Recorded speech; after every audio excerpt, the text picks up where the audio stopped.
For us, it's always about family. It's about treating our employees like family. It's about making sure that we are treating our customers like family, and that everything we do is about the pride that we take. Today's guest is Joe Fasula, co-owner of Gerrity's The Fresh Grocer and Gerrity's Ace Hardware.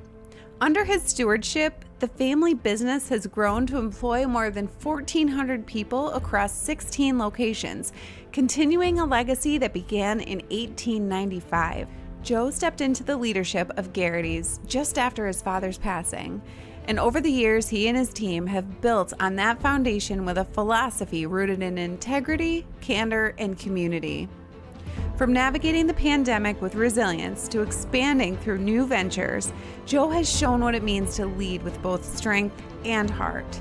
In this episode, he shares the lessons he's learned about leadership, family, and what it really takes to build trust and go all in on the people you serve.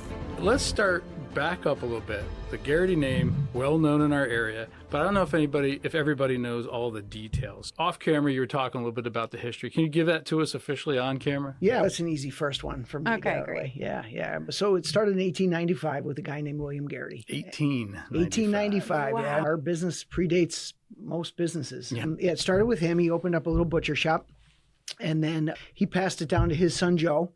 And then Joe Gerrity never had any kids, but my dad started working with Joe when he was 14, and first started out as a delivery boy. They'd take phone orders, and they'd deliver all over West Scranton. And that's actually how he met my mother. He used to deliver to her parents. Aww. And then my dad became a butcher, and he and Joe Gerrity became very close over the years. But my dad had bigger hopes and dreams. He was going to the University of Scranton for accounting. And when he graduated from there, he went to work in New York for a big accounting firm. I want to say it was Haskins and Sells, but I don't think that's the one. It might have been, but the name has changed since then. It's been gobbled up 30 times. Now it's a tiny memory in one of these major conglomerates out there. But yeah, so he worked there for a year. But after he was there a year, he was still dating my mom, who lived back here, and she was a teacher. And he was getting a little homesick, and as fate would have it, Joe Gerrity's business burnt down. And Joe was in his late 50s at the time and wasn't ready to retire, but he was also looking at this, trying to rebuild his business from the ashes, and it was a daunting task for him. And why am I going to do this in 5 years? What am I going to do with the business when I retire? So he and my dad became partners. They threw in $2,000 each, and they kept the name Gerrity's on the building because the name Gerrity's was over 80 years old in the business at that time, in the meat business.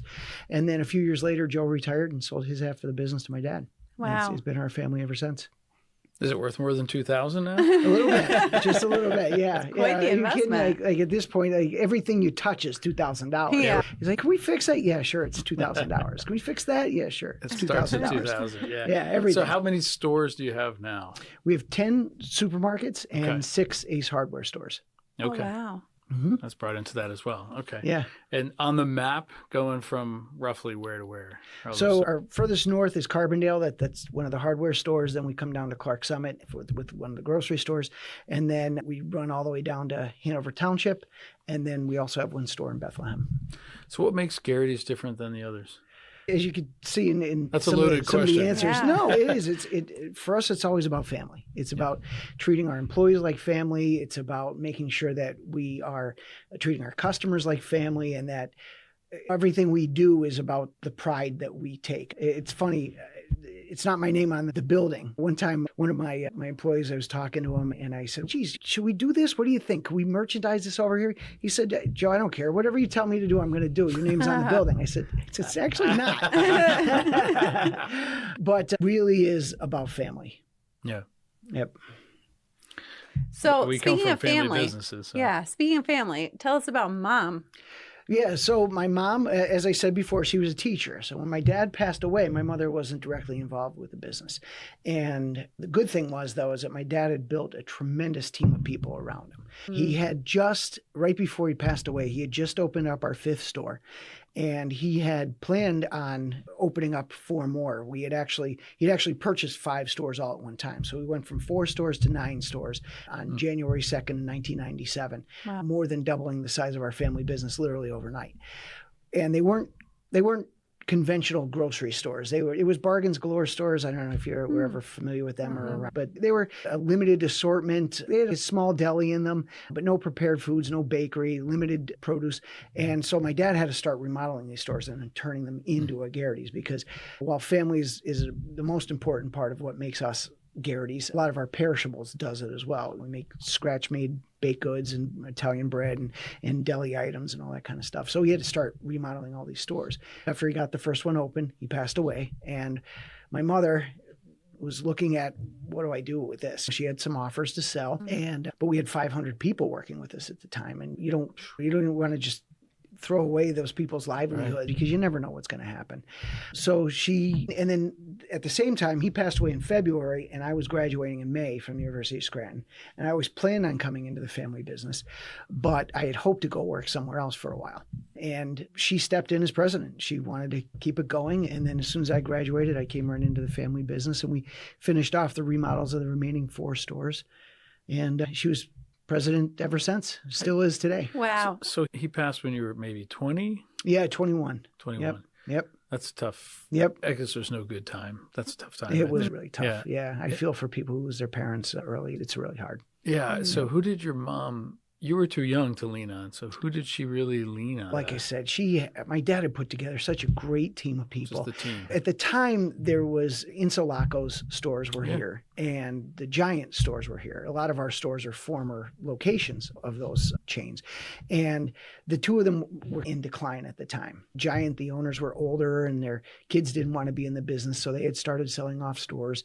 And then the Insulaco stores have been sold to Penn Traffic. And since then, they've gone bankrupt and they just ran the stores into the ground. All these people that were jumping ship, lots of really talented, smart, hardworking, tenured people kept jumping ship. And my dad just kept picking them all up. Wow. Yeah. So they were a tremendous wealth of knowledge and support for my mother. That sounds familiar. I think what I have around me inside a Stonehouse is just great people. That's what it comes down to. They weren't a right fit somewhere else, and they're here, and it clicks, and it's great. Yep. Yeah. The I appreciate that. The credit for our success really goes to the people that are around me. They really are. I think as a leader, I do a pretty good job of, again, getting that whole family message out there to everybody. But really where the rubber meets the road is the people under me. They're the ones that make it all happen. The big thing I take credit for is just hiring people that are smarter than me. Yeah, I'm with you 100%. Yeah. Yeah, that's the mantra, right? Take no credit and take all the blame. Give all the credit and take all the blame. Yep. Yeah, it's hard to do sometimes. It goes with the job. It goes with the territory. To me, I always look at those kinds of things as a challenge. I love puzzles. I love solving issues. Yeah. And every single thing that's ever hit me has really just been, okay, how do I get to figure this out? How am I going to deconstruct this and fix it? Do you ever find a time that you can't turn the piece enough to make it fit? So far, thankfully, no, not really. All right. No, it Oh, always that's seems great. to work out. It was funny. My assistant, she just retired, and she would call it the Fasula effect. She said, you drive me nuts. Like things just always in the end just work out. That's cool. Yeah. You get that? Like, what did you study in school? You said you went to the U? Management? Yep. Okay. Yep. So it was a good fit. Yep. And did you go like right out of school to start working right inside there and helping your mother out? Right and into the building? family business. Okay. Yeah. We felt that it would send a really bad message to our employees and to the public if I didn't come right into the family business. If I started going working somewhere else, I think it would have undermined the morale of the company because they would have said, geez, what's going to happen here? Are they going to sell? Are they going to close? What are they going to do? So we really needed to maintain that continuity. Now, on the flip side, though, my son just graduated from Penn State and a smart kid doing a great job in school. And we are going to have him go work somewhere else first. Interesting. Yeah, he got a job. He just got hired with JP Morgan. So I'm real proud of him. Yeah, that's Yep. great. Yep. Yeah. Where do you just graduated this year? Just graduated Wow. last Mine month. too, from Penn really? State. Yeah. Get out of here, really? Yeah, out of University Park. Yeah, that's where my son was. Engineering school, computer engineering. he Okay, was, all yeah. right. Yeah, Yeah, gotcha. so we sat through a 3-hour, I think it was like 1,800 It was kids. 3 Wow. hours, too. So painful. My favorite story about that not my favorite story, but the funny story is my mother watched it on Oh, yeah, YouTube or they live something, stream right? them, yeah. And she was so excited when we got back and she said, whoever that guy was that was reading the names was unbelievable. I was like, oh, that was AI. Mom. She's like, It's all no. computer generated. Yeah. When you tell somebody that it's AI, she was she's like, he didn't take a break for 3 hours. And I thought to myself, you watched the whole 3 hours? Wow. That's crazy. But yeah. He's working for he's doing his thing now too. That's so good. He landed a job now? He got a nice job. Good, He's out. He's in Virginia, and then it probably goes to Florida after that. But he's also interested in working with Dad and working in Stonehouse too. All right. You're opening up an engineering wing here? We don't have an engineering thing yet. But no, gosh, it's something to be said for having him go work for somebody else first. Yeah, exactly. But he's around us, and between myself, my mother, and everybody that surrounds me, it's very entrepreneurial kind of a thing. And as he gets older and starts paying attention, he believes he likes that. Yeah. But there's pros and cons. What I said to my son was, and he's all on board. He wants to be able to go out and prove to himself that he can make it on his own. But my thing was, I want him to go work for somebody that can be mean to him. I want him to work for somebody that doesn't report to his dad. Yeah, right. You know? Yeah. I want him to go out and have to be in the rat race. Yeah. I mean, it's not a knock on JP. I mean, it's a great, fantastic company, but any of those larger companies they're going to crack that whip. And, it's corporate America. Yeah. Yeah. He'll either love it or hate it. Yeah. Yep. He's ambitious. So. I was going to say, how did you feel maybe not having that decision on your own? Yeah, I really feel like I did miss out on some early development, I guess I would say, because it was very difficult to learn from the people that you eventually are going to lead. And everybody knows that you're going to be the person. So one of the stories that I think really exemplifies that, I was learning how to cut meat. And I'm right-handed with most things I do, but I'm left-handed when I cut meat and when I eat and when I write. Huh. Yeah, so when you're learning how to cut, you have to cut a certain way. You hold the piece of meat while you're cutting it. And so I learned from a right-handed butcher. And when you're looking at like a chuck, that it's just this big, massive piece of meat that you really can't tell what end is up, especially when you're not really familiar with doing it. Yeah. So he showed me how to cut it. He went through the whole thing. And then, of course, I had to turn the next one around and do it the complete opposite way. And I'm cutting it. And I'm like, and then as soon as I get into the point where I'm actually cutting the chuck roast, it should look like a chuck roast, and it didn't look like a chuck roast. And so I'm cutting it, and I'm like, boy, this just isn't looking right. But he's not saying anything. And finally he says, I say, am I doing this wrong? He's like, yeah. So now I've destroyed like a $100 piece of meat, which today is probably $300. Yeah. And I'm like, why didn't you tell me? He's, I just didn't feel right. I didn't want to tell you. And so that was a valuable lesson. I always knew that, but that really pointed out to me. You really, especially if you're coming into a family business, you really have to challenge yourself to ask a lot of questions. And you always have to assume that those people, they're not going to feel comfortable correcting you. They're just not. There's a lot of people that are going to be on the upper end, maybe, that'll be a good mentor. And I've had a lot of great mentors that now work for me. But it's hard to get that out of a lot of people. A lot of people they don't have the courage to correct the boss. Where do you find your workers, your employees? Oh, God, it's so hard. It's getting harder and harder, isn't it? Yeah, it's a constant battle. And you have all the wage pressure because you have to be competitive. And we've had a lot of good fortune in this area with all the warehousing that, with the infrastructure here, it just makes a lot of sense to put a lot of warehousing here. But that's the same pool of employees. And then on the food service, there's a lot of competition for those people as well. So it's a real challenge. We do once a month. Actually, it's this Friday. We do a new hire orientation. We bring in all the new hires from all the different stores, bring them to our corporate office. And I do the first part. I give the history, which is what I recited earlier, and then talk about the philosophies and customer service. And then I always try to give them a little bit of insight into the economics of a grocery store. I tell them a lot of the things that shocked me when I first got into the business. I could expand upon that later, but it's always a challenge to be able to do those kinds of things. And yeah. So that's where you find them. And it sounds like you have a pretty good process then versus just, as good here as you it could go, be. Good luck. As good as it could be. And that's what I'm really passionate about. I love when I can watch people develop and grow in our organization. Every time that we open a new store, remodel, or do something where I know that we're going to be able to provide growth to people, that's what really makes me tick. That's what I love doing. I love watching a person. We had a guy, right now he's a store manager for us, and he started out working for us when he was 16 years old. He worked all the way through, all the way up, and he was going to Penn State, actually, and we have a scholarship fund that we have set up. and the employees can apply for that or their kids can apply for that. And he was one of the recipients of it. And I remember reading his transcripts and his essay and everything to determine if we were going to give him the scholarship. And I was just so impressed by that. And I was thinking, if we can hang on to this guy, he's going to be a store manager for us someday. Yep. And now he is. Oh, yeah, it's great. It's great to watch them just progress like that. Wow. Yep. That's a great story. I have goosebumps. I love that. I was going to say, did you lead him or did he use his opportunity with you? But you both benefited wonderfully. Yeah, so yeah. It was mutually beneficial. He just worked his way up through the ranks, and he benefited from having a lot of good people over him. Our director of operations, who at the time oversaw our delis, and now one of the guys who now oversees our deli, was a store manager and a deli manager over him. So they've just all kind of mentored him and grown together. Yeah. Yeah. 500 people. That's a lot of employees. That's what it was then. Okay, what is it now? Now it's 1,400. Wow. 1,400 people. How do you create a culture when you have 10 locations? Did you say 10 locations? 10 grocery stores. Yeah, 10 grocery stores. Yeah.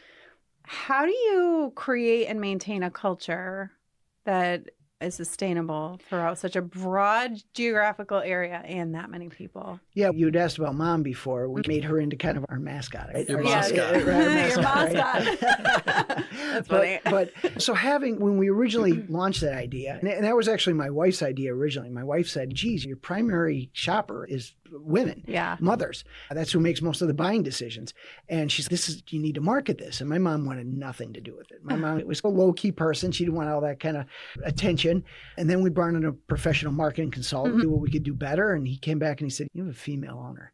You got to market this. So that was, and then we got an advertising agency engaged and the mom marketing was born. And so to get the culture out there, it starts with just that constant mantra of family. And I hate to be repetitive on that, but that's really what it does come back to. And that's why I go and do that new hire orientation, because I want to, and I tell them, I said, listen, the reason I'm here today is because I want to put a face on Gerrity's. I want you to know it's not just some ivory tower somewhere. And I'm here and then I go over the whole idea of servant leadership. And I start out with a slide that shows our corporate structure. And it starts out with the owners at the top, and then our supervisors and store manager, department managers, and then you. And I'm like, wrong. This is not how we're structured. And the whole slide flips and it puts the customer at the top. And then, and I'm like, who takes care of the customer? Who makes sure the customer comes back into our family business? It's all you guys. I can decide if we're going to remodel a store, if we're going to donate to a fundraiser, or if we're going to advertise something. But all those things only get a customer in the door once. That's it. I get them in one time. You guys are all the ones that make it happen. You're the ones that make sure that the customer comes back every single day. Joe, that's it. That's a frustratingly fantastic way to look at business. I'm frustrating because I guess I've never put it that way. I feel that way, and we try to do that, but the way you just illustrated that is fantastic. Oh, thank you. Fantastic. Thank you. Yeah. And then I talk about how just everybody under them is just there to support, whether it's their department manager, the store manager, the supervisor, and then me and my mom. We're here to make them successful so that they can get the customer to come back. They always talk about the customer comes first, and when I tell them is the customer does come first for them, but they come first for me. Yeah. That's so nice. That's fantastic. Yeah, it's really good. Don't apologize for saying family too much in this conversation. So we both came from family businesses, so we get it. You know? We were just talking about this earlier today, and I'm curious of your take on it because you give back to the community, right? And sometimes people say, what is the importance of, why do I have to frequent small businesses, locally owned businesses? And I think there's something to be said. I think every town, regardless of your size, can probably list 20 companies, maybe 10 to 20 companies who every year donate either capital or their employees' time or whatever to make the community better, to support other organizations in their community.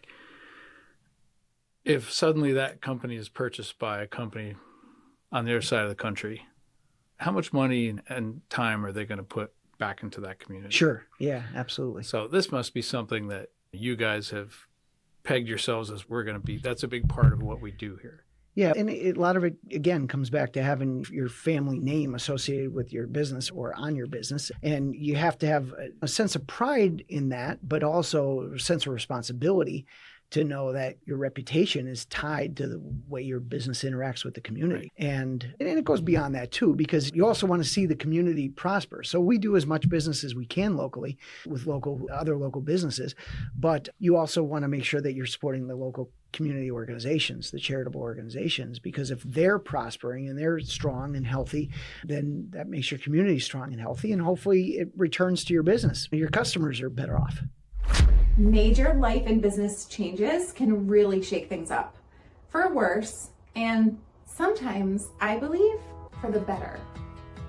As a certified neuro coach, I know that when we are in an area of transformation in our lives that we did not choose, or maybe we did, we're bumped up against our comfort zone. And when that happens, our subconscious mind gets louder and tries to pull us back to where we feel safe. But I know as a certified neuro coach that this is the perfect time to take this transformation and turn it into something that you desire, something that you want. This is the perfect time to rewire those old limiting beliefs that have gotten in your way, and let's break free from that in this time of transformation and make it work for you. Let's turn this into a magical moment. I would love to hear from you. You can book a call on my website at mariaconaglero.com. Let's make this transformation last. You recently changed some things. I don't know how recent it was, but It's about 3 years now. Okay. Going Yeah. on 3 years. and that was a pretty challenging It time. was You want agonizing. to talk about it? Can you share some of that? Yeah, Like, I would say COVID prepared me to make that change. Wow. We say Yeah. that, not just me, but my whole organization. Everybody jokes about that because we changed suppliers, but our new supplier is called Wakefern, and they're a great company. And it's a great business model, too. It's a totally different business model than most businesses that are out there because it's a co-op.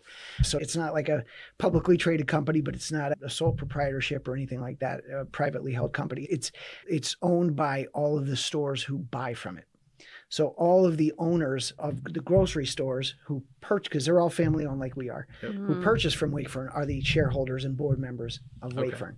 So it's a great company. And and the great thing about it is that they're there to watch out for us. They always have our back. Because in the end, we're their boss. And in the end, the profits from the company come back to us anyway. So there's no profit motive for them to try to chisel an extra bunch of dollars out of their customers because their customers are their owners. And Ace is actually the same exact business model too. Wow. Okay.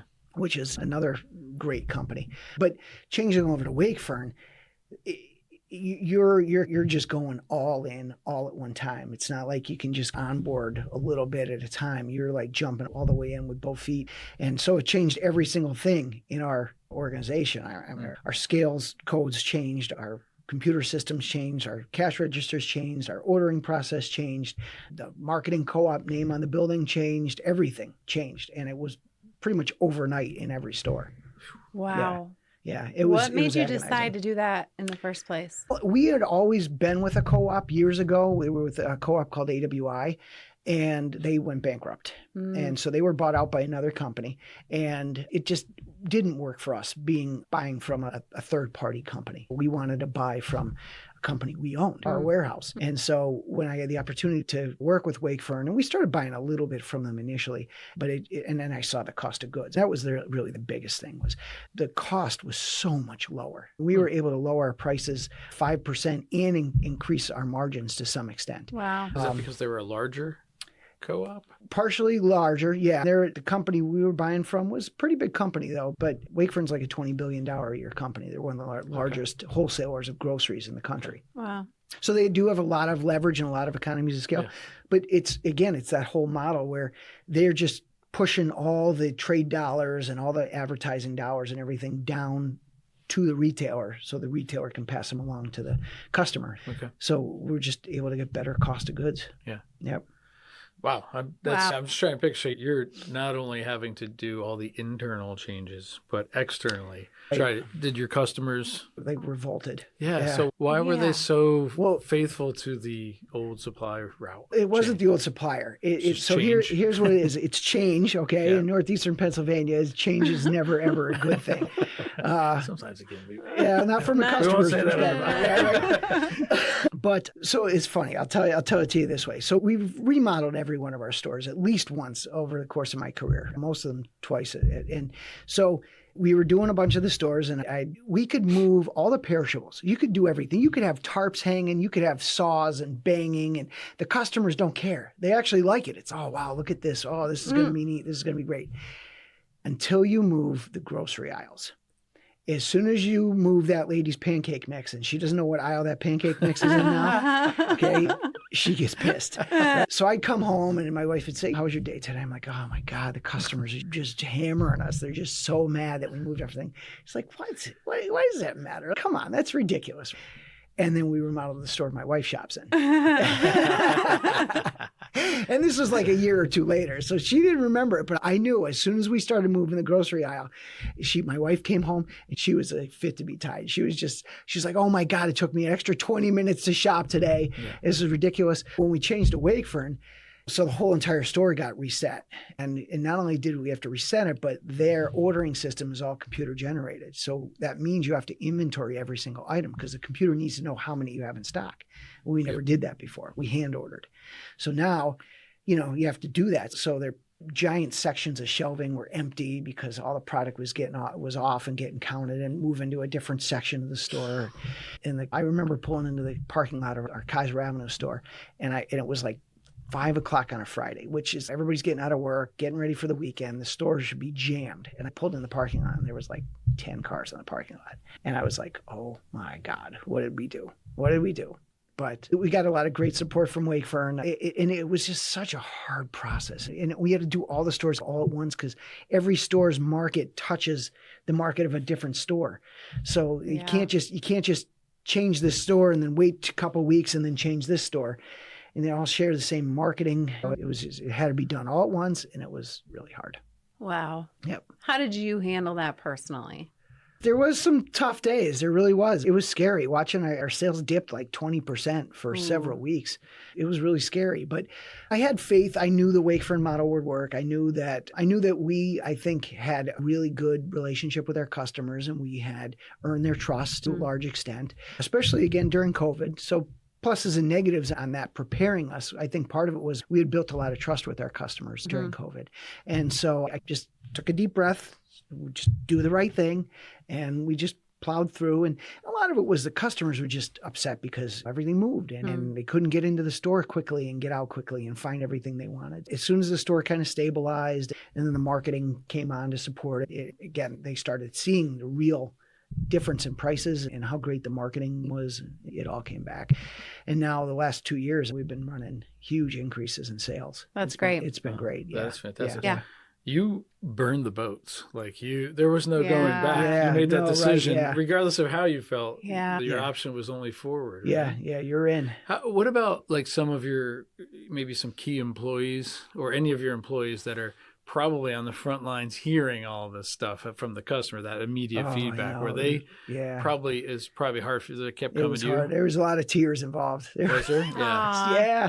Yeah. There was several times where I had to counsel several employees who were literally in tears over the whole thing because either the customers were just brutal and just really upset and angry and taking it out on them, or the whole system changed. And now, they went from something they've done for the last 20 years and now I should be an expert in my field, basically. And now I feel I'm starting over from ground zero. Yeah, I know exactly what you said. The change. I can still remember going to the old supermarket and to me, the supermarket was where I would just get to push the cart and accidentally ram it into my mom's. I probably damaged her Achilles heel too many times. I remember her saying... It's like one of the most painful things. It is. And my kids did it to me once, and it was an instant fury. Yeah. But I feel so bad now. It's almost as bad as stepping in a Lego. Yeah. Oh, yeah. Yeah. That's a great one. I didn't think about that. It's painful. And now you made me forget my question. Oh, I'm sorry. No. Did any of your employees that went through that tough time, have any of them come back and said, you know what, that was right. It was painful. It was the right thing to do. A lot of them. I mean, the great thing That's was great. one of the guys, he's an assistant manager in one of the stores, and he's probably one of the most pessimistic guys working for us. A great guy, been with us for a long time. And it was the right move. Yeah. And it was painful. And we did lose some people over it too, because they just couldn't handle the change. And I felt terrible about that. But yeah, when he said that to me, I was like, okay, good. We've arrived. We've made it. I can relate because if somebody told me to do this, and I started doing it when I was doing a little bit more grocery shopping, which I don't do now. My wife takes care of all that stuff. But I ended up getting a spreadsheet of the grocery store, and I knew the stuff I wanted. I knew which aisle it was in order. Oh, so that's funny. So what I would just do is I would just look at that spreadsheet, and it's everything checked off. So I just had to follow it, boom, boom. But you know what I didn't like about that is I never tried anything new. And it really just makes my life extremely boring. Which is part of the benefit to moving stuff. Yeah. Like, get that out of there. So. Yeah, I'm not saying that's why we do it, but when it does move, there's always an increase in sales because customers go down aisle 4 expecting to find canned green beans, and they find maybe your ethnic section there, and they end up picking up a Goya product that they never tried before. Yep. Yeah. Yeah. Yep. I feel like I'm going to pull the curtain back on a grocery store here. So Sure. How much truth is there? What is there to prime shelf space versus, is that still played and played 100%. worse than ever? And, Oh, yeah. I was thinking the same thing. Everything in the store, there's a purpose behind why it's there. Whether it's a display or the fact that we put our bakeries at the front of the store, because nobody thinks, hey, I want to go get some croissants tonight. Nobody thinks about that. Everybody's, you know what, I got to get some meat and I got to get some vegetables. I got to make dinner tonight. What are we going to make for dinner? Which is why you put them in the back. Right. Yeah, exactly. Yeah. So we put the bakery in the front because you're going to go by, oh, wow, that looks really good. Smells so good. Throw that in my cart. But yeah, so my favorite example is the cereal section. All right. If you look at the cereal section, all the kids' cereals are on the bottom because they're at eye level for the kids. Yep. All the primary major brands are all at eye level, and then the healthy ones are usually a little bit above eye level. Yep. And it all comes down to just, and again, like eye level is where you want to have. That's why tall people are healthier than short people. Let's talk about packaging design. Okay. Are you familiar with that at all? Yeah, we've done some of that. I want sure. to know the psychology behind that. Like, when it comes to neutral colors or more muted colors, do people think it's healthier, and the brighter colors are more? I think today there's the muted colors are more associated with healthy and more of that like craft paper kind of look where it's a little bit more, I guess, a little old fashioned looking. Yeah. They associate that with more, healthier or wholesome. Yeah. Interesting. No red dye number 5. No red dye number 5. I know, right? I know. I was looking at the Gatorades and I'm like, well, how are they going to color these now? Yeah, right. Because it's all, every single one of the colors that they want to ban is in a Gatorade. And you know what? Even Doritos has, I think, 2 or 3 different artificial colors in them. And I'm like, why do you have to do that? That looks unnatural. Right. I mean, that looks as orange as like a construction worker's vest. Right. I know. That doesn't look natural. But. I know. Yeah. So anyway, what's another question I wanted to ask you about? Oh, what about new ideas? Like believe it or not, I'm one of those guys that's constantly, wouldn't it be cool if you could do this? Or how about a new business in this? And there's been several that I've thought about with regards to grocery stores and similar kinds of models. Do you have employees bring you ideas? Do you have your supplier come in? Like, where do you find new ideas?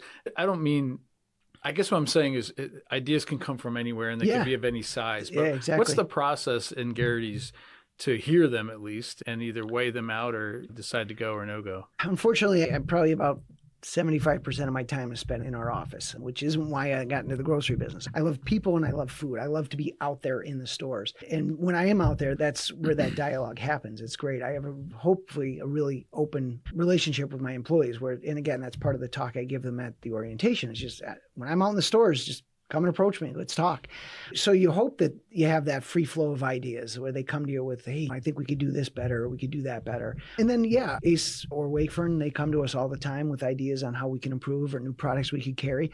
And then my favorite way to get them is just steal them. I'm not shy about saying it. I don't think anybody in the grocery business or the retail business is shy about that. We were just on vacation and we did a cruise to Iceland and Norway. And I drive my kids nuts because every time we go on vacation, we go in a grocery store every single time. And so I'm just looking at these grocery stores in Europe, just seeing what do they do different? What kind of ideas can I get? And it was pretty cool. Some of them are hard to implement. It plants a little kernel that it just sits there for a while and maybe someday we'll get to implement it. Yeah. So I have one of those ideas, so I'm going to wait till we're done filming because I don't want anybody to laugh at me, but it's going to elevate you to the next level. Oh, No, really? it's Yeah. not the Maybe banana hat. It might not. It's not the banana hat, is it? No, that's not. That's a real thing, though. So, I forgot all about that. I used to talk about bananas, and by the time you bring them home, they ripen up like that. Yeah, yeah. And then same with avocados. I didn't realize that avocados and bananas, if you put them together, they ripen real quick. put anything that ripens with a banana. Bananas give off ethylene gas. All fruit gives off ethylene gas, but bananas give off more. And part of that is just because they naturally do, but also because of the ripening process. When the bananas travel to the United States, they're dead green, completely green, and then they really hold up very well in that state. As soon as they are ready to be distributed, all the major distributors gas the bananas. They put them in giant rooms that are kept at a specific temperature, specific humidity, and they put the ethylene gas in the air. So if you want anything to ripen quicker, you put it in a paper bag with a half a banana, and it will ripen faster. Oh, Wow. You're blowing my mind. I did not know they put them in the gas. I Yeah, know. yeah. It's just crazy. Wow. See that if they were wearing hats, they'd be. I had this concept of like you take the bunch of bananas and around where they're all connected, you put like a hat, like a stretchy thing to go over it. But now a lot of times those are covered in wax, and that helps it from ripening too quickly. In my opinion, I don't know. I think it it's more does, of a Joe. moisture. Trust me. I think it's more of a moisture thing. I thought it would have been funny. Thank you for bringing that up. No, I still think it's hilarious. banana hat sounds a little weird, I gotta say. So we would have come up with. I think I called it fruit suit or something like that. So the idea you have is weirder than the banana idea? No, the other idea we probably should edit this out was I think it's like I love the cook at home meals that get delivered, right? Yeah. But the concept is just a lot of times you get it and you just don't find yourself being able to use it that week. Your kids' lives take over and then you have food that's thrown away. What I really would love to do is actually marry that with the local grocery store and be able to have an app, a Gerrity's app. And you may have this already. I apologize I'm oblivious to it, but to be able to go, you know what, I'm coming home tonight and I want to cook a meal. And so I go and I look, I'm like, that's a meal I want to cook. And you hit it and then on your way home, you stop at Gerrity's and you pick up the box and everything's in it for that night's meal and you just cook it like that. Yeah, I'm just thinking about all the steps that go into that. Yeah, I actually was going to have a drive-through window on the back of the store. Right. And like, there's your box. Boom, you could do that. You could get a couple nights in a row if you wanted, but you wouldn't be loaded up for too long because your life changes. The hard part of that is a lot of times the portion size. So we'll just scale up the portion size. How is the packaging be done? If you were ordering a meal for 2 people and it called for rice wine vinegar. I don't know if you've done like the Blue Apron and those kinds of things. Like they have custom made packaging where it's exactly 2 ounces of vinegar. Yep. So you throw a lot away with those things too, which kind of. Oh, really? Yeah, it was just a lot of. Every one of those things has to be you're saying the micro packaging. packaged. Yeah, that's what I'm saying. Yeah, no, not the material, but that's not a perfect no, idea, Joe. I didn't. No, I just everything always goes back to the people side of it because you can't get it done. We can't get it done without the people. That's right. And how are you going to execute that? Yep. And then you have the perishability factor in there too. How do you do that, and where do you handle it? But what I would say though is with the online shopping, and the great thing is most stores, and our stores included in that, is when you go into our online shopping app, you build your shopping list and you can save that shopping list too, going back to your spreadsheet where it's the same items over and over. The vast majority of items customers purchase are the same every single week. So you can build that shopping list in that app and then you just order the items the following week, but you can put together that meal. And we do curbside service. Most stores do curbside service. So it's mostly there. It's more just the portion sizes. Like we couldn't just do 1 chicken breast. You'd have to package a chicken breast. Yeah, there's work involved to it. Yeah. But I just think it'd be cool. To me, it's just, I don't know, with kids. Yeah. And now that my kids are grown, like yours, at least your son, we can a little bit more regimented in how we want to cook our meals. But kids are it's just changing. You have, how many times we've had everything laid out and then. Oh, I know. And next thing you know, the meat is now 2 days and you're like, should we freeze it? Like maybe just. Yeah. I had 2 kids in 2 years. I have to say, your prepared food section saved my life. Oh, really? Many That's times. great. Like, Awesome. okay, kids, we're going to Gerrity's for dinner. Pick out whatever you want. Because you could go through and get delicious homemade meals. Yep. one for this kid, one for that kid, one for me, done. I Well, don't have it's a to think hard about thing, it. And too. I know it's homemade. Yeah, and everybody wants something different these Yeah. days. Like you said, I remember when I was a kid, this is what mom's making. This is what we're all Right. having tonight, like it or not. Food allergies and stuff. I wish my Yeah. kids would be okay with that. I They're know, no, not. today, no. I think there was nights where we'd have 3 different meals on the table with my 4 kids, or 3 kids. It was crazy. Yeah, but no, your prepared foods Thank you. are That's good. they're I'm glad. delicious too. Yeah. Thank you. As your wealth builds, so does the amount of pressure that surrounds you, right? Maybe your income is still higher than ever and your business has more revenue than ever, but you're also thinking about your family, your employees and their families, debts that you need to pay off, taxes that you want to minimize, cash flows to track, all while trying to stay excellent at your job and innovative within your industry. Our team at Stonehouse helps you manage your personal wealth, whether it's in your retirement plan, your business, or any other place.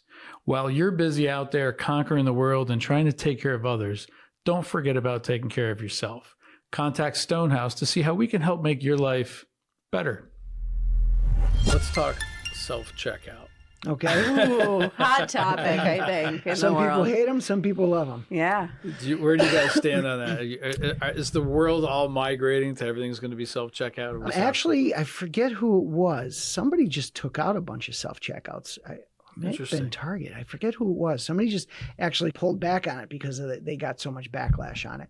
To me, you got to have both. You have to have I both. agree. There was times during COVID where it was so hard to get people and so hard to get them to come in. There was times where if we didn't have self-checkouts, we wouldn't have been able to check customers out, because you can have 4 with one cashier. You can check out 4 customers at once with one cashier. And so today you got to have them, because especially the younger customer, they just expect them, prefer them. But then larger orders or older customers or more traditional customers, they want that interaction. They want that cashier who's going to scan their order and bag their order and get them out of the store. And you got to have both.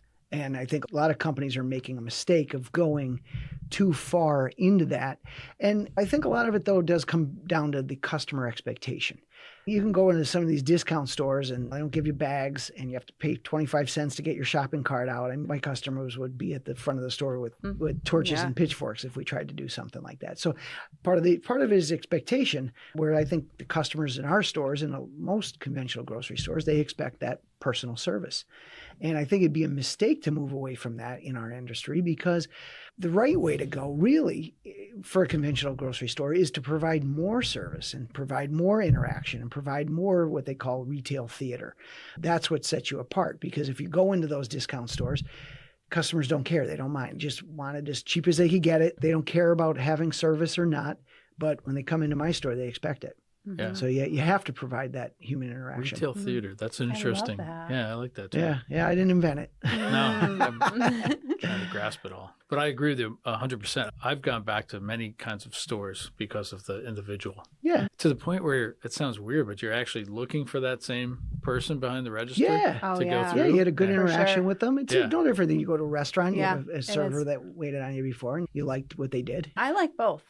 Personally, Well, that's what I'm saying. It if I depends have on a the big s- order, I right. don't want to check it out myself. I No. love the help. I welcome it. Right, exactly. If I'm in and out, Yeah, you get I love one or two self-checkout. items, Yes. just go to the self-checkout and you're done. Yes. Yeah. Yeah. And usually there's no line because there's 4 or 6 of Right. them or whatever. Yep. I have a question about self-checkout. This Yeah. has been plaguing me. Okay. Sometimes I unintentionally, and I haven't Uh-oh. done it at Garrity's. I won't mention the grocery store. Sorry, It's I won't also call my in- loss it's in prevention Clark guy right Summit. now. No. All right. I've walked out of the store without paying for something. And I want to know, is there a higher chance of that happening with Oh, self-checkout? yeah, for sure there is. Yeah.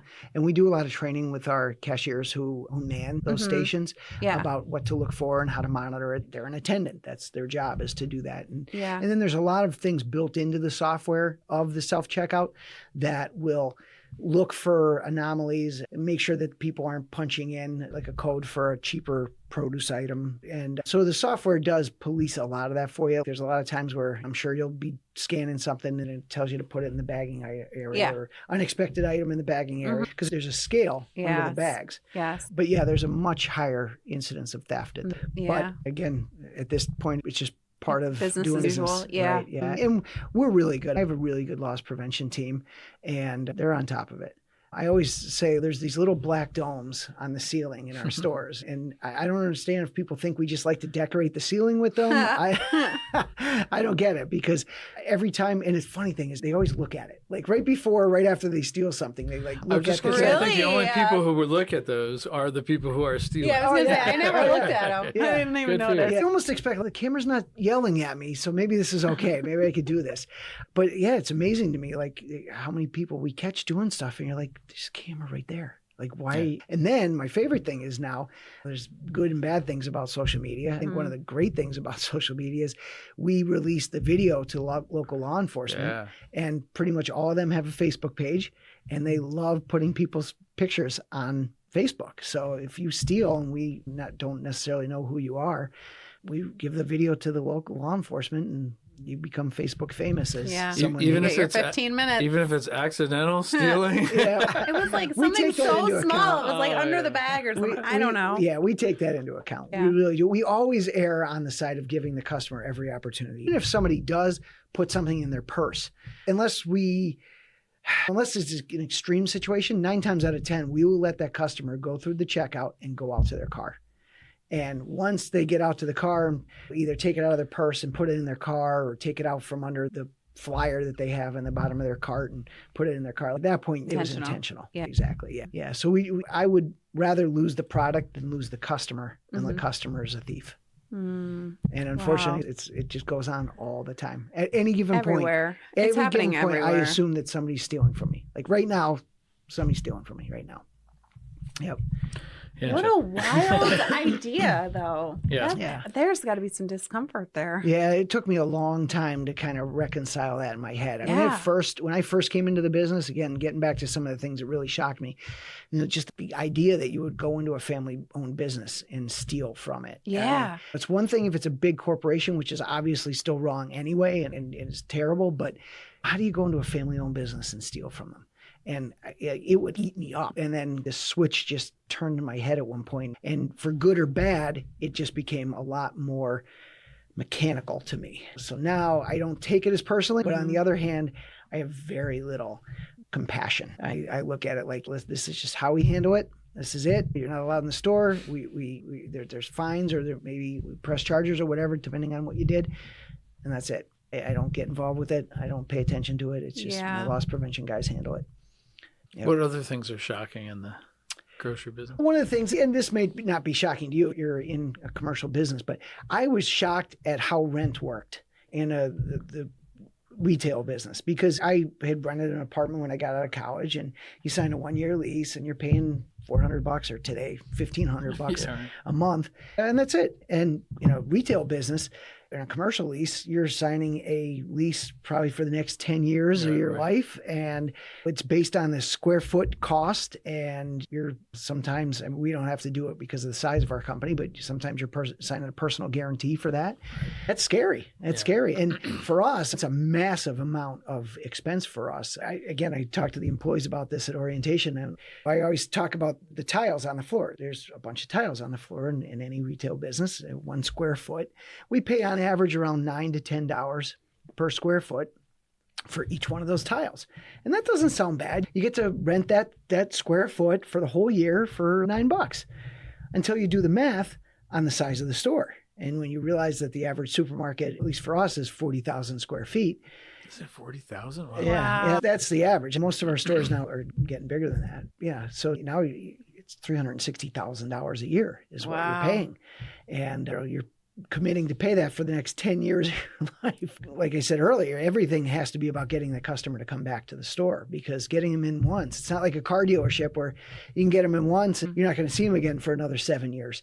I need you to come back to my store like every week, twice a week, hopefully for the rest of your life. That's the only way we survive. And that's why our frontline employees are so important, because they determine the success of my business way more than I do. Wow. I always tell them they're the stewards of the business that's now 131 years old, almost 130 years old. You guys are the stewards that make sure that we make it another 130 years. Yeah. You should own the store. You should own the building. I wish. I wish. They don't want to sell. Most of the landlords, they have a strong anchor tenant. The grocery store is a strong anchor tenant. Yeah. Why would you sell? Yeah. Unless you're trying to cash out, and most of them are just content to collect the rent every single month. Yeah, they don't let go. Yeah, They no. don't let go of property. Nope. There's a reason for that. Yeah, real estate's where it's at. So what are the threats to, we got 130 years, and obviously with your dad and then your mom and stepping in, and then you coming in behind her and just not keeping it going, but it sounds like you're doing a great job, and your team is the reason for that. Your customers are the reason for that. What's next for your companies? So as far as like a threat you're talking about? Either way, what are the threats you have to deal with? We'll start with the threat, yeah. For us, everything that you're either going to put in your mouth or you're going to put in your kitchen is something you could purchase in my store or you could purchase elsewhere. Right. So everybody else who sells something like that, whether it's a dollar store, a discount store, a restaurant, Amazon, any of them, they're all threats to us because we're all trying to compete for that slice of that pie. And you don't necessarily think about a McDonald's or a Chipotle as being a competitor to a grocery store, but you're making dinner tonight somehow or some way. You're having dinner, and where's it coming from? Obviously, rather you come from our store, but it could easily come from a restaurant. Yep. So we're always on guard about the trends and how people are eating and how they're dining. And we've tried to get more grab and go items in our store because people don't necessarily want to wait for it to be scooped or at a service case. So we've done as much grab and go as we possibly can. But then you're worried about what lies ahead for Amazon. They're always a very progressive company. They can't quite crack the fresh side of it. They're trying, but I know that they've probably had more defeats than successes. I know they've opened up like these Amazon Fresh stores, but it's a really niche item and you have to be in a more affluent area, and they might figure it out at some point. So we got to be ready for that. And for us, it's making that investment in technology. And again, both Ace and Wakefern provide all of that to us, whether it's our app or it's the online shopping or it's the artificial intelligence that drives the ordering process for us now on the Wakefern side, or it's the loyalty software that sits behind the whole thing and looks at how could you best market to that customer and get that customer to spend more in your store. So it's a whole myriad of things that we have to do to try to get that customer to keep coming back. I was going to say, where do you get the information on the trends? Where do you get that data from? A lot of it's on the ground, just having those customer conversations or those employee conversations. But I read articles, and I just read an article. Actually, it was on my Robinhood, I think, account. I got an email from Robinhood, and it talked about how. Come on, man! You have a Robinhood account? I know. I have a Robinhood account too. Yeah. I'm just I get it. Sorry. No, it's all good. It's all good. So you're on your Robinhood account? Yeah, no. I got an email from. I got an email from them. They said that cooking at home is actually nearing a peak again. It peaked, Really? It peaked during COVID. People would want to go out to restaurants. Everybody was cooking at home, and then it's nearing its peak again. It's almost as high as it was in 2020 now at this point, which is great for us. And a lot of that is economic. A lot of it is just the cost of food is just crazy right now, and you can save a lot of money by cooking at home. It's a lot cheaper to cook at home than it is to buy food from a restaurant. So there's that. And I think COVID, it had obviously a lot of effects, but it did two big things for at least my businesses. People cooked at home a lot more, so they got more accustomed to it. They got better at it. They enjoyed it. But then on the Ace side, people started doing a lot more home improvement. They got a little bit. And of course, you can look on anything you need to know about what to do. You can just look on YouTube. I am the least handy person, which is ridiculously ironic, that you'd ever meet. But I installed a new sink in my garage because I looked on YouTube and figured out how to do it. So people did a lot of that during COVID. Painted their house, or they did a lot of gardening. Those effects are carrying through even to today. I think so too. I think there's a big trend on homesteading. Have you seen this? No. Like preparing foods, canning foods. Oh, yeah, sure. Like the whole homestead gardening. Yep. And sourdough. Yeah, my son was talking about that. Yeah. It's the healthy bread. Right. Yeah, it's healthy. Yeah. Yeah, all those things you just listed, I did growing up, and I hated them. Right, I know. You didn't like sourdough? No, canning. Oh, Stuff canning. like that. Okay, gotcha. Like, why are we doing this? Yeah, but people are grinding their own flour at home, buying flour mills. Yeah, like it's weird. It's wild. People really want to come back to that. Yeah. Supernatural. There is not supernatural, but incredibly natural. Yeah. Way of living. I'm sure it's a niche. market, but it probably is. But those things tend to catch fire these Sometimes. days. Yeah, they, it's they true. go viral. Yeah. yeah. Who's in charge of catching on those trends? Yeah. Is that something that you're always you gotta be the Um, visionary, or you're just relying on everybody? I- Keep your eye open. It is. It's everybody. It's a team effort for us. It always is. I can't take the credit for it. And I challenge them to do it. And I do give them a lot of freedom, my operations people, because I like to see what ideas they come up with. Even our chefs and our cooks and our bakers, they have pretty much carte blanche to experiment and come up with new recipes and new things. And then you steal a lot of them. My son was telling me we were over on that vacation, the last stop was in London. And we went to this market, and like a Reading terminal market, like one of those big giant outdoor markets where there's just tons of vendors and shops. And like they were doing these creme brulee donuts. You got to look it up. Oh my God. So they make the donut, they fry the donut, and they fill it with cream, and then they put cream on top, and then they put cinnamon on top. And they have this like branding iron that they like hit the top of the sugar with the branding iron, and it melts and browns the sugar. Oh my God. So that's one of those things that's planted back there that someday maybe we could pull something like that off. Yeah. Wow. The Gerrity's stamp on Yeah. that thing. Big Right? Garrett, yeah. Right. Burn into the creme brulee donut. Yeah. That I don't think I would probably. That would be such an unhealthy trip. My wife and I would live at that place. Yeah. It was You a had me very a creme brulee unhealthy, and I know. donut. very I know, unhealthy right? trip. Yeah. Yeah. We picked out every country we went in. You got to try. We were in Belgium, and Belgium is chocolate and it's waffles and beer. So you got to have them while you're there. Yeah. Maybe You know? not right together. No, exactly. Yeah. Yep. Oh man, You could have the chocolate and the waffles together. that's true. Yeah, and Yeah. the pretzels and the beer. Yeah. Yeah. Pretzels Yeah. in there too. yeah. Yep. What is there anything about the grocery store that's like a myth that you think people really don't understand, or it would shock them if they knew, other than what we've talked about? I think the profitability of a grocery store would be shocking to people. It's a very difficult business with extremely thin margins. Yeah. And I always tell the people at the orientation, I'm like, if you don't believe me, because I talk about it, our net profit is 2 to 3%. In a really good year, your net profit's going to be 3%. And I'm like, just Google it. Google will tell you. So you're dealing with such incredibly thin margins. Any change in your cost structure, you really don't have a choice. You have to pass it along to the customers. You try to absorb what you can, and you can absorb pennies here and pennies there. But increases in wages, increases in cost of goods, you almost immediately have to pass them along to the customer because there's no cushion. You have no cushion built in. And the really amazing thing is, like, you think about credit card fees, and I give a lot of credit to the gas stations and the restaurants who are able to pass along those credit card fees. I think are, again, torches and pitchforks with the customers if we ever tried to do something like that in the grocery. But credit card fees are around 2%.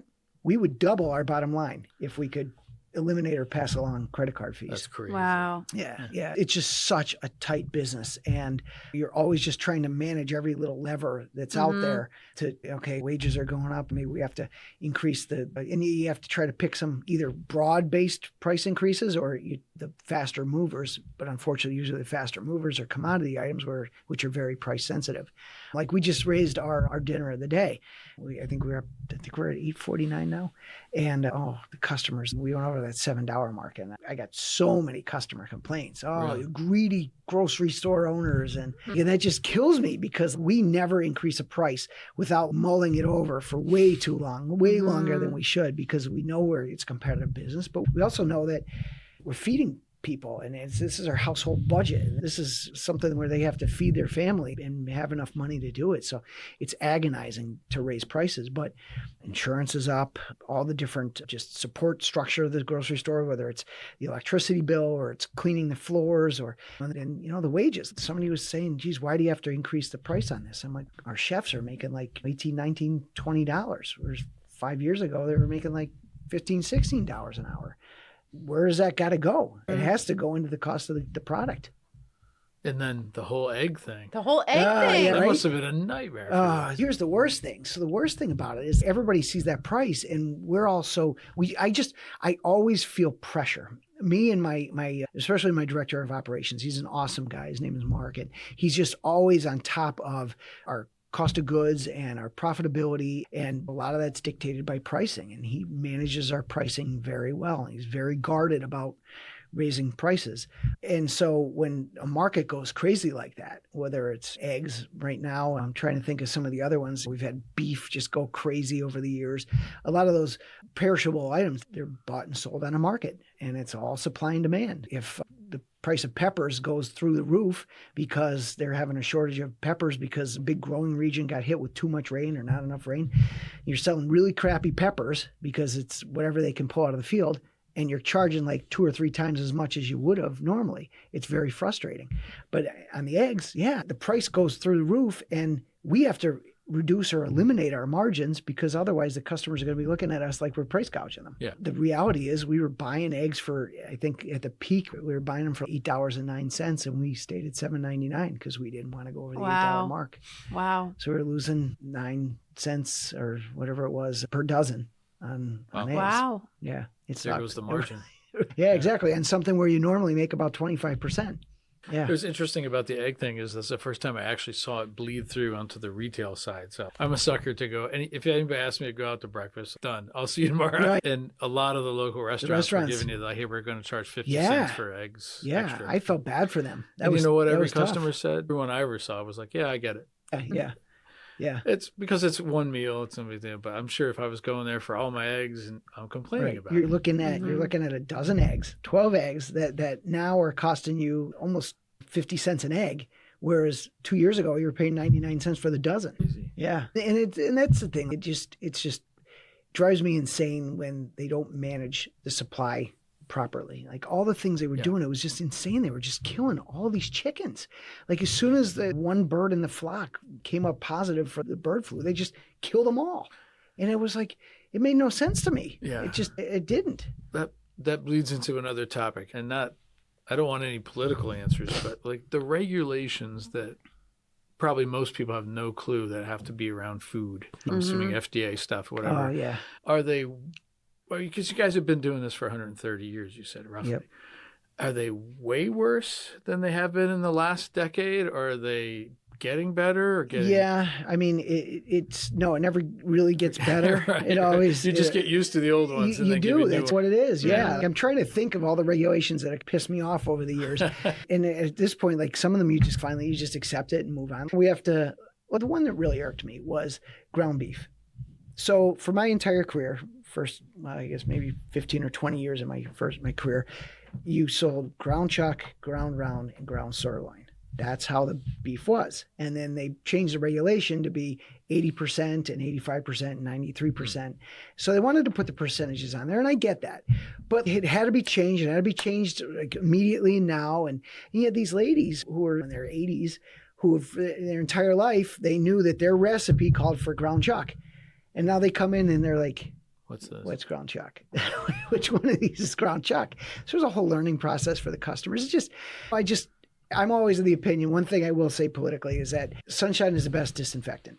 And I think the more transparency that a business has to have with its customers is what's really going to regulate that business. Yes, if the customer knows that you're screwing them, they're not going to shop with you.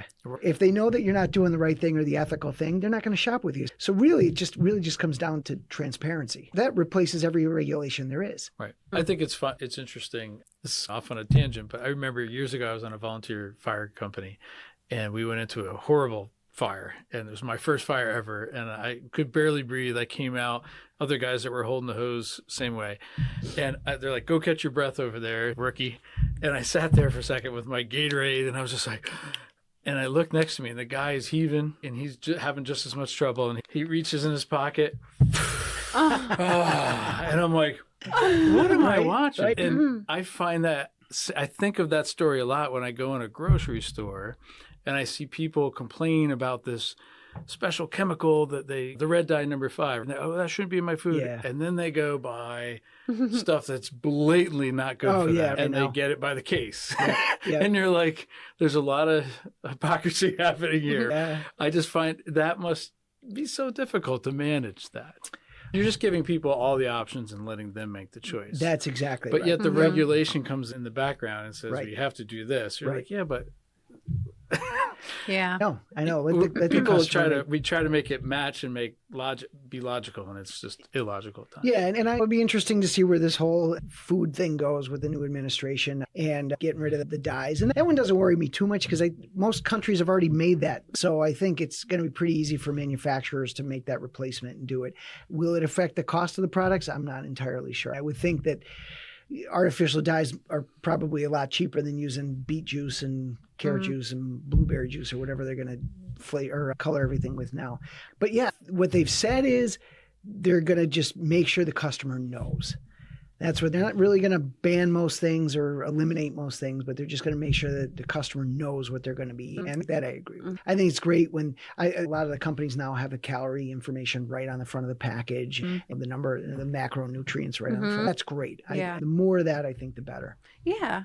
Yeah, just share the information and let people make decisions for themselves. Correct. Yeah. Correct. And most of the time we'll make bad decisions. Because everybody likes a creme brulee donut a lot more than they like a stalk of celery. Yeah. Well, and some of it's not our fault. You do all this research, you listen to all these resources, and they tell you this is the type of fat you want to eat and not this fat. And then 5 years later, that was wrong. Oh, yeah. That was the worst thing you could have done. Yeah, chocolate, eggs, beef, they're all good for you now. Yeah, I've always thought they were good. Salt is good. Yeah? Yeah. Is it? Yeah. Yes. Yeah, We really. need salt. You need salt. Yeah. need salt. Yeah. The liquid IV. I Only have certain one of types those. salt. Yeah, I know. Yeah. When you drink the liquid IV, you're like, it's so salty. I know. I feel like I'm drinking the ocean. I know. But it's got a little bit of fruity flavor. I like it. It is. I like it. I like it a lot. We've taken up a bunch of your time here. So if I just feel like you have the mic in front of you and you and your family and much of your team that have been doing this for decades, you've earned the right to say something that I'm not saying you have to make the most pivotal speech of your life or anything, but I think it's really special what you have going on. Thank you. A lot of everywhere you go, if you're watching Instagram, start a business, if you have a hint of entrepreneur, go do it. Don't be afraid, have courage. A lot of them fail. Most of them fail. Yeah. It's something to say if you're there 5 years into that, if you're there 10 years. 130-ish years is, let's say it's unprecedented, but it's in the top. It's in the very top tier. Yeah, it is unique. So for sure. What is the secret? Is there a secret sauce? Is it a DNA that you guys have in your blood or something? What is it? Geez, I do say, I don't know if we could have started this business today. I don't know. A business environment these days is really hard to get off the ground, especially with a retail operation and the amount of capital it costs. At least it's $250 a square foot to build a supermarket these days. So when you multiply that out it's $9 or $10 million. That's a lot of little tiles. It's a lot of little tiles. Yeah. There's a lot of eggs. Yeah, a lot of cans of beans to sell for 79 cents a can. Yeah. I think, again, for us, it's about treating people right. It's about being transparent. One of the things that got us through COVID was the transparency, I think, that we had with our customers. We were updating our customers all the time about what we were doing. And there was always these rumors, and everybody was terrified at the time about, I heard that there was a COVID case at this store. And I'm like, no, there wasn't, unless somebody's not telling me something. But I promise as soon as we have one, I will tell you. And that's what we did. As soon as we had our first case in one of our stores, we said we had a case here, and we came in overnight. We cleaned the whole store. We did this, we did that. And you have to have that transparency with the customer. And we always just try to be upfront and honest with them. And whether they want to hear it or they don't, if they want to hear, why'd you raise the price? I'm going to tell them raise the price because we had to, because of all these different expenses that go into it. So you just got to be honest with your employees, with your customers, even if you know it's the hard truth and they might not want to hear it. Yeah. And I think if you're doing all those right things, your customers will support you or they won't. And you build that trust. You have to build the trust. Yep. That's great. My biggest fear was that any link in the food chain would break. That was my biggest fear. I walked into our Clark Summit store, and one of our employees there, and she's been with us now for over 20 years, and she's in her 50s now. Maybe she's in her 60s now. But she said, "Are you afraid of COVID?" And I said, "No, not really." I said, "But the only thing I'm afraid of is that you'll stop showing up for work. Because if you think about it, if the farmers, truckers, the distribution facilities, the supermarket owners, workers, if any one of those links broke, that was it. Yeah. It was over. Society was done. So when the whole thing came out about like, grocery store people being essential workers, 100% agree with that. There's no question, because if they stop showing up, that was always my biggest fear in the beginning, was like people would just stop showing up for work. And some people did, but we were able to keep most of them comfortable and feel safe and got them to come back. That was the thing that scared me. Wow. Yeah. People were in a different mindset back then. Oh, yeah. I can still remember being in an airport and at Panda Express, my son talked me into going to that, and we were they had circles every 6 feet while you're waiting in line. Yep. And I was half on the circle and half in front of the circle.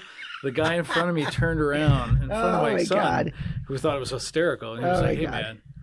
And I'm like, "You're about to sit on an airplane feed from every, and you're gonna if that." Yeah, and he was adamant. I was just like, "I'm like, what are you gonna do at an airplane? I'm not gonna get in an argument, a fist fight with the guy." I know. But anyway, this was fun. This was Yeah. fun. I really appreciate it. Yeah, a good time. This was good. So interesting. Yep. Yeah. Thank you for sharing your I'm story. I think glad you're I an could provide that. inspirational kind of a guy, and I can see the leadership vibe, because I think you're leading by example. Absolutely. From what I've heard today, and that's probably part of the secret ingredient.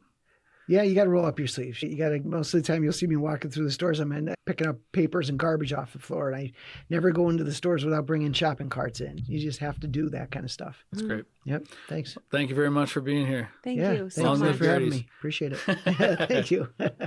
That's a wrap on today's episode of Beyond the Bottom Line. Thank you for listening. If this conversation sparked something for you, please let us know. Follow, share, or leave a review. It helps us keep having the conversations we love, that you love to listen to. We'll be back in 2 weeks with more real talk from real leaders. Until then, here's to feeling successful beyond the bottom line.